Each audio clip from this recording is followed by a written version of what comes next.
عمران خان صاحب کا ایک اعترافی بیان سامنے آیا جس میں انہوں نے کہا کہ کچھ لوگوں کے پاس پسٹل تھا. تو آپ سمجھتے ہیں کہ یہ خطرناک بات ہے کیونکہ ایک موب مینٹیلٹی ایگزسٹ کرتی ہے جب بھی کچھ لوگ اکٹھے ہو رہے ہیں. ٹھیک ہے، ایک پرامن احتجاج کی گنجائش موجود ہے، آئینی حق ہے، قانونی حق ہے، but at the same time ایک ہجوم موب کی شکل کب اختیار کر لے اور اس کیفیت میں کب چلا جائے. بہت زیادہ ہم نے واقعات دیکھے ہیں اس ملک میں اس طرح کے، تو یہ خطرناک تو ہے. سلیم بخاری صاحب.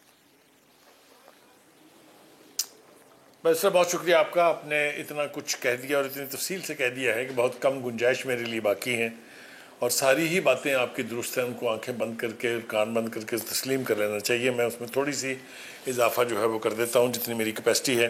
پہلی بات تو یہ ہے کہ ایک تاثر ابھر رہا ہے اور باقاعدہ قوت پکڑ رہا ہے کہ ایک اکائی جو ہے وہ فیڈریشن کے اوپر حملہ آور ایک دفعہ ہو چکی ہے اور دوسری دفعہ ہونے کا ارادہ رکھتی ہے. یہ کوئی اچھا اومن نہیں ہے. پاکستان کی ہسٹری میں اس سے پہلے یہ کبھی نہیں ہوا.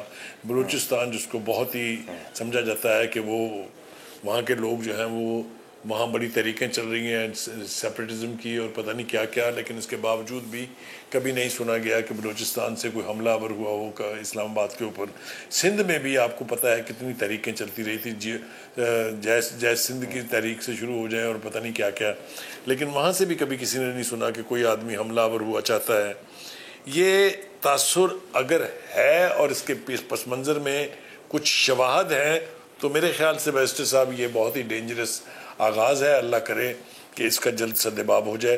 اور دوسری بات یہ کہ جن چیزوں کا خدشہ رانا ثناء اللہ ایز انٹیریئر منسٹر کر رہے تھے کہ یہ مسلح جتھے آئیں گے اسلام آباد، جن چیزوں کا وہ کہہ رہے تھے کہ یہ اکائی جو ہے فیڈریشن کے اوپر حملہ آور ہوا چاہتی ہے، وہ اپنے بیانات کی روشنی میں انہوں نے ثابت کر دیا کہ یہ پریمیسز رانا ثناء اللہ کا ٹھیک تھا. جب عمران خان یہ کہتے ہیں کہ ان کے ساتھ جو لوگ تھے ان کے پاس بھی اسلحہ تھا، اور جب یہ چیف منسٹر کہتے ہیں کہ اگلی دفعہ آؤں گا تو پوری فورس کے پی کے کی لے کے آؤں گا، اور کون سا اشارہ اور ثبوت چاہیے آپ کو اس بات کے لیے کہ پی ایم ایل این جب یہ پروجیکٹ کرتی ہے کہ یہ جہاد نہیں فساد ہے اور فساد کو ختم کرنا جو ہے وہ جہاد ہے، تو اس میں کون سی غلطی ہے؟ ایک بات تو یہ ہے. دوسری بات یہ ہے کہ ملک کی جو صورتحال ہے اس کے پیش نظر ضرورت تو اس بات کی تھی کہ کوئی پولیٹیکل ریپو ہوتا، کوئی گرینڈ نیشنل الائنس کی بات ہوتی، لیکن یہاں تو لشکر کشی کا منظر نظر آ رہا ہے، اور یہ بیرسٹر کسی صورت بھی اچھا اومن نہیں ہے.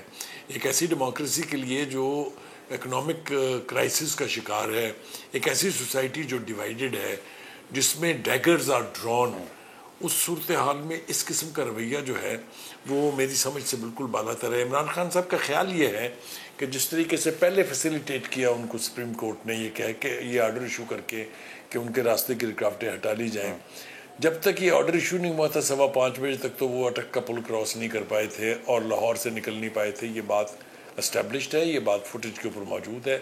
لیکن جب انہیں آنے کی راہداری جو ہے وہ مل گئی سپریم کورٹ سے، پھر اس کے بعد انہوں نے باقی کا جو پورشن تھا ان کے سپریم کورٹ کے فیصلے کا، اس کے اوپر پھر انہوں نے عمل درآمد ضروری نہیں سمجھا، اور وہ یہ تھا کہ وہ I-9 پارک سے آگے نہیں جائیں گے، ڈی چوک میں نہیں جائیں گے. لیکن وہ میسج کمیونیکیٹ ہونے کے بعد عمران خان صاحب نے اعلان کیا کہ وہ ڈی چوک جائیں گے، اور لوگوں سے بھی کہا کہ آپ وہاں پہنچیں اور میرا انتظار کریں.